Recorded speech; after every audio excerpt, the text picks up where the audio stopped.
ठहरे हुए पानी में कंकर नमा सांवरी, मन में हलचल सी मच जाएगी बावरी हो।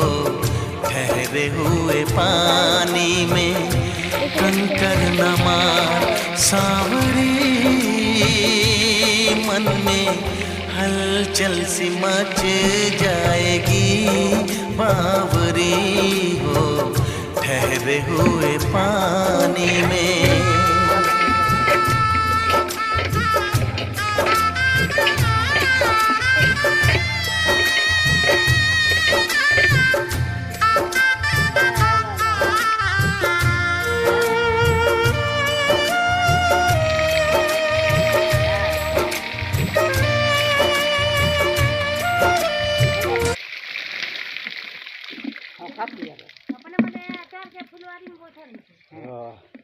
ठीक है यार।